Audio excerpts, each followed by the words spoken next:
지난 시간에 이어서 이제 구약을 마치고 우리 신구약 중간사 하나님과 함께 인간 가운데 거하신 침묵에도 뜻이 있다. 침묵에도 뜻이 있다. 우리 8과를 우리가 배우도록 하겠습니다. 침묵에도 뜻이 있다. 우리 보도록 하겠습니다. 성부, 성자, 성령 이렇게 삼위일체 하나님이십니다. 이분들은 한 몸에서 이렇게 삼위가 나오는 것이 아닙니다. 그런 것이 아니라 한 몸에서 세 분이 나오는 게 아니라 위격, 세 위격이 계십니다. 따로따로 계십니다. 하나로 계신 게 아니라 따로따로 계십니다.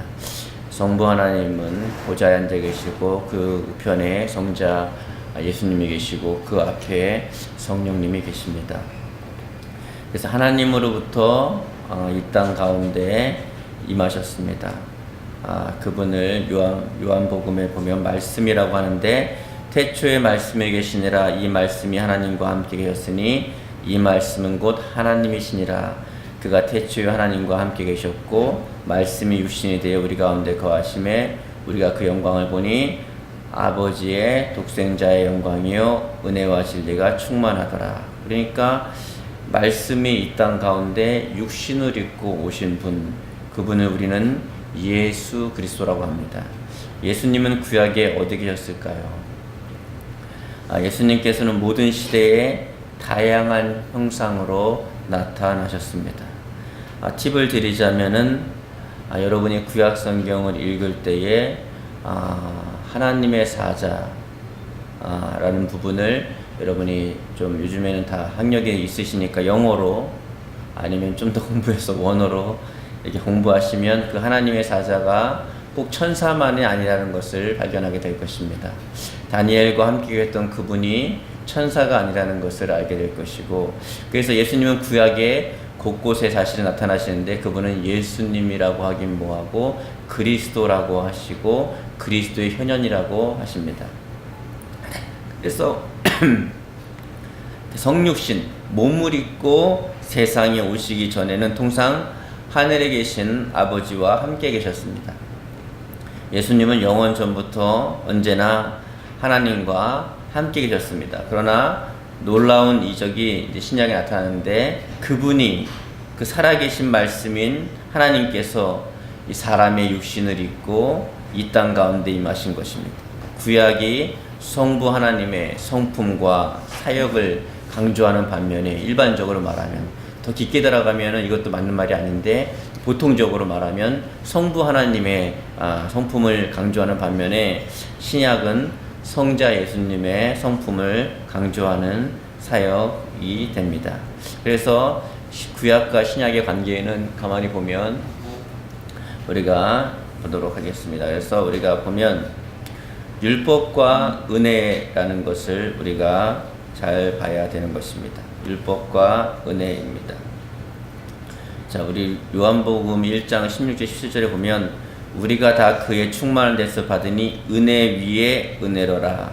율법은 모세로 말미암아 주어진 것이요 은혜와 진리는 예수 그리스도로 말미암아 온 것이라. 이렇게 말씀하십니다. 그래서 하나님께서는 구약에 모세와 천사들을 통해서 전달된 하나님의 율법을 강조하였습니다. 율법을 강조하였는데 신약에서는 하나님의 아들 예수 그리스도 안에서 완전하고 온전하게 나타난 하나님의 은혜와 진리를 강조하고 있습니다.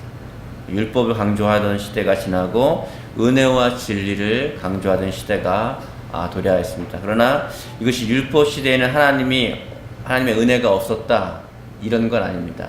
율법 시대 때 하나님의 은혜가 없었다 이런 얘기는 아닙니다. 그래서 하나님께서는 구약 시대의 율법을 범한 자, 개인이나 집단이나 민족을 미리 경고하지 않고 또 회개를 촉구하지 않고 이렇게 심판한 적은 한 번도 없습니다. 이것이 하나님의 은혜를 입증하는 그런 내용입니다. 그래서 앞에서 요한복음 9절에서 보면 은혜의 시대에는 율법이 없다는 것을 의미하는 것도 아닙니다. 예수님은 율법을 완성하라고 했거든요. 그 완성한다는 의미를 레위기를 모르면 이해가 되지 않습니다. 왜냐하면 신약에 1051개의 명령이 있기 때문입니다. 신약에 1051개의 명령은 어떤 명령은 구약의 율법보다 훨씬 더 수준이 높은, 지키기 훨씬 더 어려운 법이 있습니다. 명령이 있습니다. 1051개의 명령이 있습니다. 훨씬 더. 그래서 예전에는 실제로 간음을 해야 간음죄인데 눈으로 보고 음욕을 품으면 간음이라고 했습니다. 실제로 사람을 죽여야 살인인데 마음에 미워하면 살인이라고 했습니다. 이렇게 훨씬 더 하나님 예수님께서 보강을 하신 것입니다. 율법을 완성하십니다. 이렇게. 그래서 율법과 은혜를 잘 이해하셔야 됩니다. 예전에는 법이기 때문에 무서워서 어쩔 수 없이 법이니까 지켰다면 예수 그리스도로 말미암아 내가 구원을 받고 예수님의 은혜를 받은 사람들은 이 법을 어떻게 지키냐면 사랑해서 지키게 됩니다. 어쩔 수 없이 내가 노예와 종으로서 지키는 게 아니라 이제는 노예와 종이었는데 자녀를 삼아주니까 자녀니까 쉽게 말하면은 이 종아라고 안 그러죠. 종놈아 이렇게 부르던데 종놈아 물 좀 떠와라 그러면 이렇게 떠오죠. 그때의 느낌과 이 아들이 됐어요. 근데 너무 감사하잖아요. 그래서 이 아들이 가서 물을 떠서 아빠 이거 물 드세요 이렇게 하는 뉘앙스하고 종놈아 물 좀 떠와라 그래서 물 먹는 하고는 이 차원이 다르지 않습니까? 예. 그러니까 우리가 지금 신앙생활을 하는데 종놈처럼 하면 안 됩니다. 이놈아 물 떠와라 법이지. 주일날 교회 가서 예배 드리는 건 법이지. 11조 법이지. 봉사 법이지. 내가 맡은 직분이 있는데 그걸 지키는 건 법이지. 그러면 여러분은 예수님의 십자가를 잘 모르고 구약을 살고 있는 겁니다. 모든 게 자원에서 되는 것입니다. 그래서 먼저 신앙생활은 예수님의 십자가를 정확히 내가 만나서 인격적으로 만나는 것입니다. 그리고 그분이 나를 얼마나 사랑했는가를 깨닫게 되는 그 순간 여러분은 물을 이렇게 떠와라 종놈아 그래 떠오르는 게 아니라 아빠 이거 물 드세요. 그래서 사랑으로 그걸 행하게 되는 것입니다. 그러니까 하나님을 사랑해서 움직이게 되는 좀 다른 면이 있다는 것입니다. 여러분은 신앙생활을 하나님을 사랑해서 하십니까? 아니면 어떤 그게 법이니까 그러니까 말씀을 쉽게 말해서 말씀을 여러분이 지키잖아요. 말씀을 읽고 지키는데 어떻게 지키십니까? 이 말씀을 지켜야 돼. 말씀을 지키라고 배웠어. 왜 지키라고 배웠어? 몰라. 아무튼 지켜야 돼. 열심히 지키고 안 그러면 벌 받는데 이렇게 하십니까? 내면적에 밑바닥에 아니면 하나님을 사랑하는 마음으로 그것을 하십니까? 하나님을 사랑하는 마음으로 하는 것이 자녀입니다. 무서워서 하는 사람은 종입니다. 우린 종이 아니거든요. 예. 그래서 우리 또 보면, 우리가 보면, 구약과 신약을 우리가 비교해서 대조해 놨습니다. 구약과 신약을 비교해서 대조해 놨는데, 가만히 우리가 살펴보면 좀 다른 점들이, 비교되는 점들이 좀 있지요. 그래서 우리가 가만히 보면, 첫 번째, 말씀이 하나님과 함께 계셨습니다. 구약에는 말씀이 하나님과 함께 계셨고 신약에 와서는 말씀이 육신이 돼서 이 땅에 오셨습니다.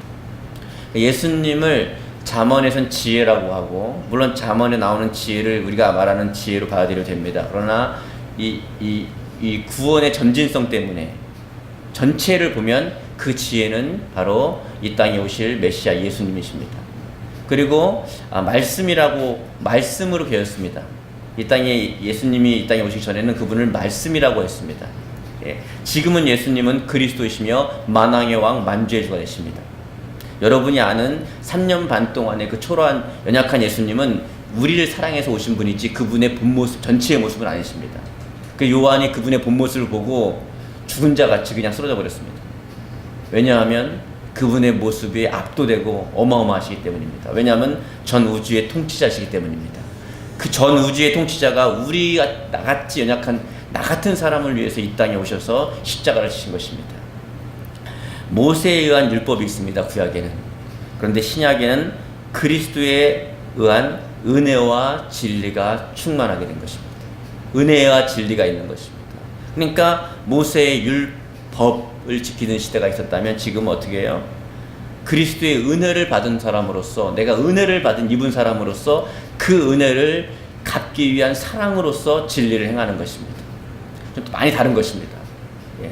남편이 아내를 사랑해서 무언가를 챙겨준다는 것과 아니면 그게 법이고 또 안 차려주면 평생 또 치달리니까 고달파가지고 이걸 하는 거하고는 차원이 다른 겁니다. 그 벌써 동기가. 예, 그 다음에 만나와 죽음이 있었다면 요한복음 6장 49절 51절에 보면 생명의 떡이 있습니다. 예, 구약의 만나는 먹어도 결국은 죽었잖아요. 그러나 예수 그리스도의 생명의 만나, 생명의 떡이 되어서 그분을 먹는 사람마다, 그분을 믿는 사람마다 멸망치 않고 영생을 얻게 되는 것입니다. 돌판 위에 쓴 하나님의 말씀이 있었습니다. 모세의 10계명, 2계명이 있었습니다. 그러나 지금은 돌판에 새기는 것이 아니라 여러분의, 지금처럼 여러분의 마음판에 하나님의 말씀을 새겨야 합니다. 여러분의 마음판이 영적인 돌판입니다. 거기에 새겨야 되는 것입니다. 그 다음에 일시적일 사라진 영광이 모세를 통해 나타났습니다. 그런데 지금은 더욱 커지는 영원한 영광이 여러분 가운데 있습니다. 그 다음에 구약에는 하나님의 종으로서 믿는 자들이 있었습니다. 아까 설명드렸죠.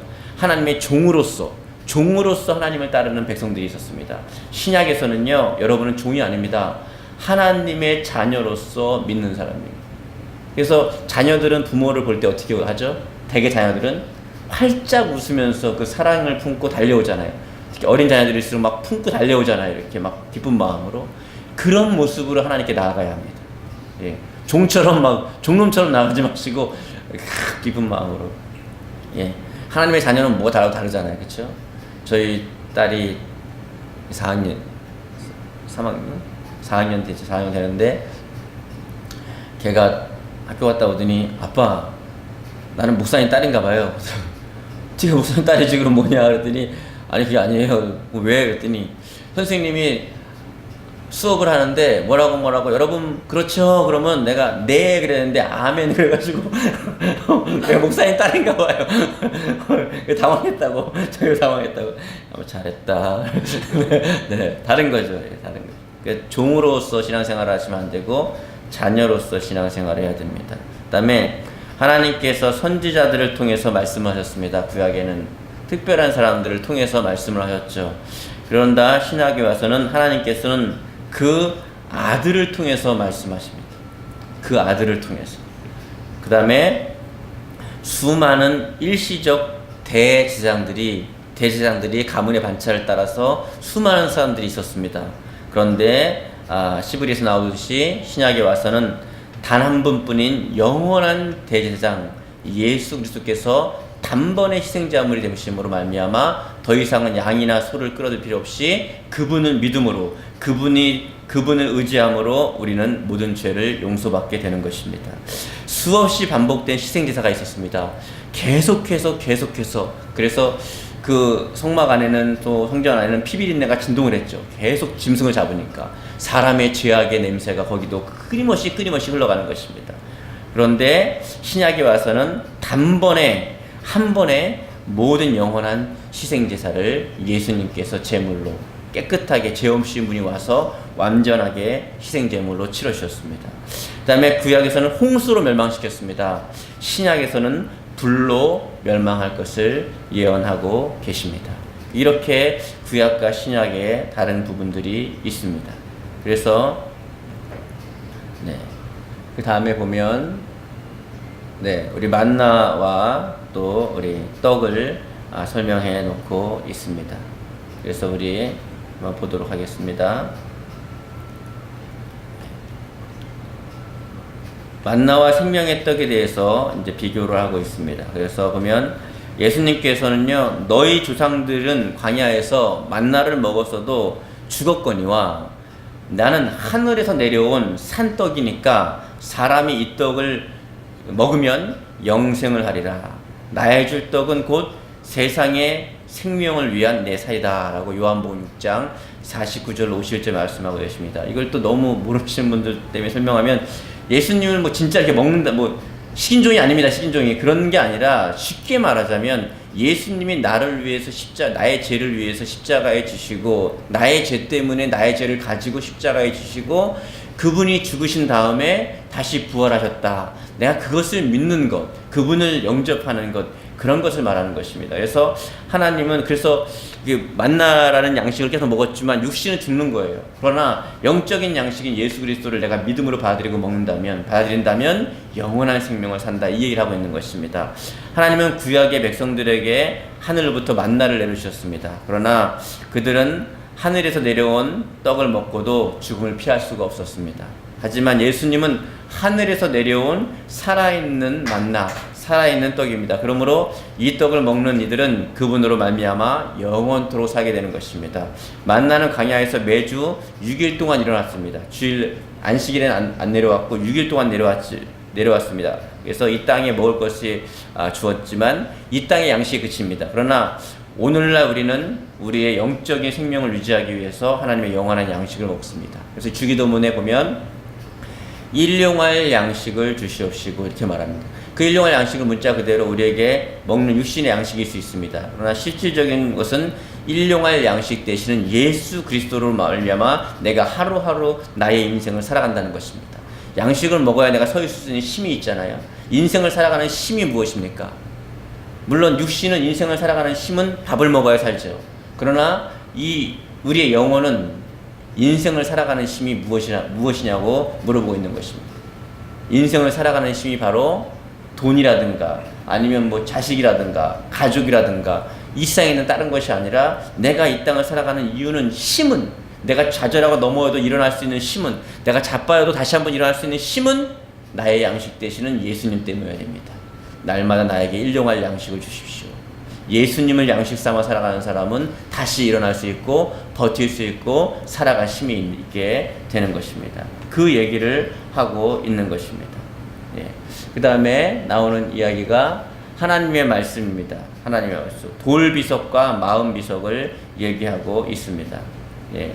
그 사도 우리 바울은 너희가 우리의 편지고 또 우리가 마음에 썼고 무사람이 앓고 읽은 바라. 너희는 우리로 말미암아 나타난 그리스도의 편지니 이는 먹으로 쓴 것이 아니요 오직 살아계신 하나님의 영으로 한 것이며 또 돌판에 쓴 것이 아니고 오직 육의 신비 마음 안에 쓴 것이다 라고 고린도후서 3장 2절로 3절에 기록했습니다. 그러니까 하나님의 구약은 말씀을 돌판에 새겼지만 지금은 우리의 마음판에 새겨주십니다. 하나님께서. 그리스도를 믿는 성도들은 하나님의 영이 세상에 보낸 살아있는 편지입니다. 여러분들이 마음판에 지금 이렇게 말씀을 공부하고 사도 바울을 통해서 고린도 성도들이 말씀을 공부하고 그 공부한 것을 마음판에 새겨서 살아가는 삶을 통해서 편지가 되듯이 이렇게 저희 말씀을 배운 여러분들이 이것을 마음판에 새겨서 그 마음판에 새긴 말씀을 가지고 살아가는 그 삶이 우리의 행실이 바로 하나님의 편지가 된다는 내용을 이야기하고 있는 것입니다. 그래서 우리 행실을 보고 하나님의 뜻을 깨닫게 되는 것입니다. 그래서 여러분이 어떻게 해요? 여러분 마음판에 말씀을 새기고 새긴 말씀을 가지고 하나라도 작은 거 하나라도 실천하며 살아갈 때에 그것이 그리스도의 편지를 보여주는 삶을 살게 된다는 것입니다. 그래서 우리도 오늘도 최선을 다해서 우리가 뭐 한순간에 천사처럼 살 수는 없지만 작은 거 하나 결심했으면 좋겠습니다. 어떤 거 결심하면 좋을까요? 아주 작은 거. 내가 오늘 하루 내가 이 묵상한 말씀, 이 작은 거 하나, 이 말씀 하나는 내가 순종하고 오늘 한번 실천해 보겠다. 작은 거 하나 실천하면 1000만 명이 600만 명이 작은 거 하나 실천한다면 얼마나 많은 것이 변하겠습니까? 큰 거 하려고 하지 마시고 작은 거. 아주 작은 거. 아주 작은 것부터. 제가 쪽방촌에 있는 분들도 많이 변했거든요. 그분들에게도 제가 이제 묵상 가르치면서 여러분이 묵상하면서 큰 걸 실천하지 말고 아주 작은 거 하나만 실천하게. 여러분도 한번 생각해 보십시오. 오늘 아침에 이제 내가 작은 어떤 거를 실천하면 좋을까?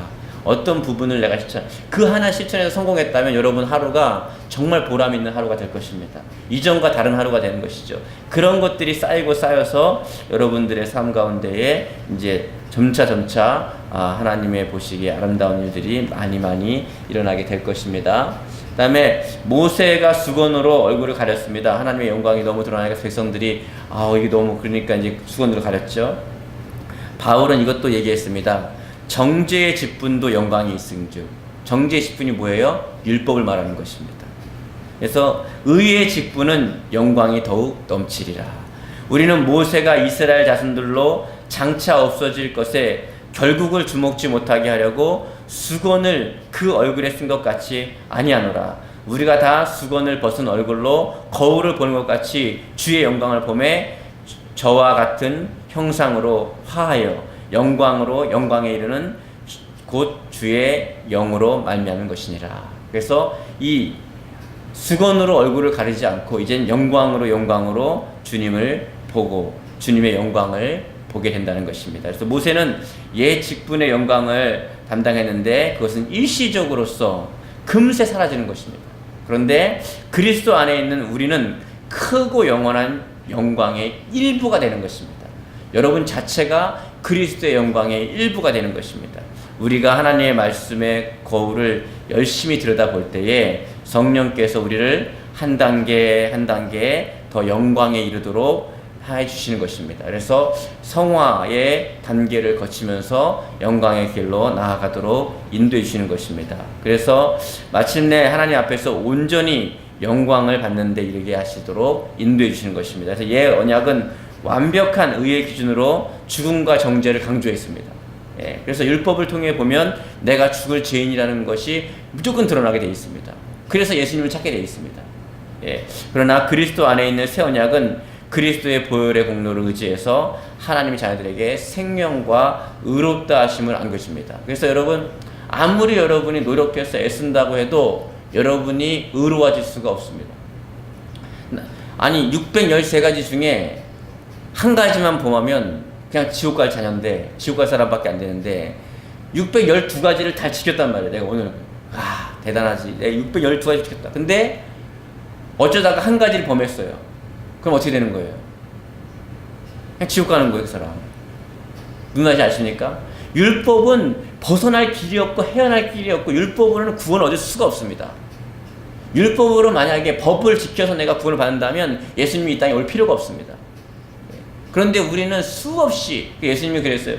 이제 외식적으로 바리새인들이 난 다 지켰습니다 이러는 거예요. 난 다 지켰습니다. 610가지 다 지켰습니다. 이렇게 하니까 예수님이 강조했죠.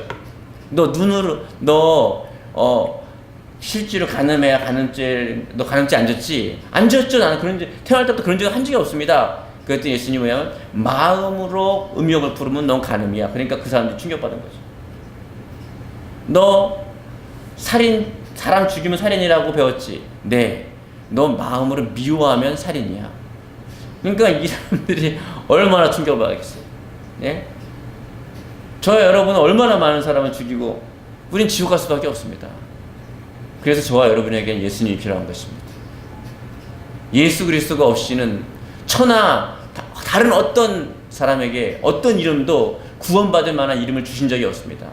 예수 그리스도를 믿는 믿음 때문에 구원받고 예수 그리스도를 믿는 것으로 여러분은 구원받습니다. 예수 그리스도가 아니면 그 사람은 죽는 즉시 심판을 받게 되고 지옥으로 떨어지게 되는 것입니다. 여기 혹시라도 내가 조금이라도 의롭게 살아가지고 구원을 받고 내 행동 때문에 의롭게 살지 못해서 지옥 간다 이렇게 판단하시는 분이 계시다면 잘못 살고 계신 것입니다. 그 인도에서 힌두교하고 똑같습니다. 힌두교 그 사람들이 어떻게 하냐면요, 축제 때 막 하고 그 그 뜨거운 숯을 쫙 깔아놓고요, 자기 죄를 없앤다고 온몸에 홀딱 벗고 그 뜨거운 거기를 막 기어가는 거예요. 기어갑니다. 살아있대요, 그 사람이. 그래서 인터뷰를 하는 거예요. 어땠습니까? 그러면요, 자괴감만 더 오는 거예요. 아프긴 된장 되게 아프고 아무것도 나아지는 게 없는 것입니다. 그러므로 여러분 예수 그리스도를 믿으시기 바랍니다. 이 땅의 사람으로 태어나서 여러분의 죄를 용서받을 길은 어디에도 없습니다. 누군가가 대신은 여러분의 죄를 져주셔야 되는데 죄 없으신 분이 져주셔야 됩니다. 그래서 죄 없으신 하나님의 아들이 이 땅에 오셔서 십자가에 못 박혀 죽으시고 부활하심으로 여러분을 구원했습니다. 그래서 그 사실이 믿어질 때 그때서야 비로소 진정한 신앙생활이 시작되게 되는 것입니다. 나를 구원하신 예수님이 믿어지는 순간에 내가 하는 모든 일이 하나님을 사랑해서 하는 그러한 결과로 이어지게 되는 것입니다. 그래서 우리가 찬양을 부를 때에 주의 보혈 능력이 있도다, 주의 피 믿음, 이렇게 보혈 찬양을 부를 때 감격이 있고, 보혈을 지나 이 찬양을 부를 때도 그냥 아무 생각 없이 보혈을 지나 이게 아니라 정말 감격이 있고, 그 감격 속에서 우리의 예배가 달라지게 되는 것입니다. 마지막으로 여기까지 하고 마치겠습니다. 종이냐 자녀냐. 정말 제가 만나본 많은 크리스찬들이요, 아직도 종의 의식을 가지고 구약시대처럼 살아가는 사람이 많이 있습니다. 예, 지금은 구약시대보다 훨씬 더 경건하게 살아야 합니다. 그렇게 살 수 있도록 하나님께서 만들어주셨어요. 우리 안에 하나님이 거하시고요, 또 성령이 아예 내주해버리시고요, 또 하나님의 엄청난 사랑을 받았기 때문에 구약의 외식적으로 하는 그 법을 지키는 게 아니라 이제는 그것을 훨씬 뛰어넘는 거룩한 삶을 살 수 있게 되는 것입니다. 누가 볼 때만 거룩하게 하는 게 아니라 안 볼 때도요. 안 볼 때도.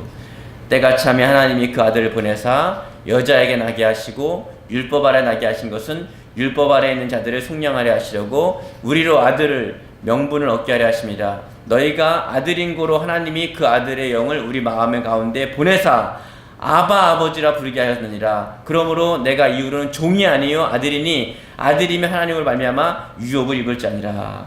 구약시대의 하나님의 백성들은 종이었지만 여러분들은 양자돼서 하나님의 자녀입니다. 그래서요, 예수님을 만난 사람들이 종종 있습니다. 예, 기도하는 가운데 물론 이쪽 부분이지만 만난 분들이 있어요. 왜 만나냐? 여러 가지 이유가 있는데 그 중에 하나는요, 하나님이 여러분을 얼마나 사랑하는지 머리가 아니라 마음으로, 피부로, 세포 하나로 진짜 깨닫게 하려고. 예. 여러분, 하나님 만나시기를 축복합니다. 진짜 인격적으로 만나길 바랍니다. 그러면 하나님이 여러분을 얼마나 사랑하는지 알고 그 사랑을 깨달은 사람마다요, 눈물이 범벅이 돼서 눈물이 한 바가지가 흐르는 거예요. 그냥 펑펑펑 흐르는 거예요. 수돗물 틀어놓은 것처럼 멈추지 않고 흐르는 것입니다. 눈물이. 이렇게까지 나를 사랑하시는구나. 이렇게까지 나를 사랑. 여러분 마음 안에 있는 상처와 쓴뿌리와 경과진들은요, 그 사랑을 받고 만나는 순간에 다 치유가 되어버립니다. 그리고 이렇게 나를 사랑하시는구나. 하나님은 여러분을 너무너무 사랑하십니다. 정말 너무너무 사랑하십니다.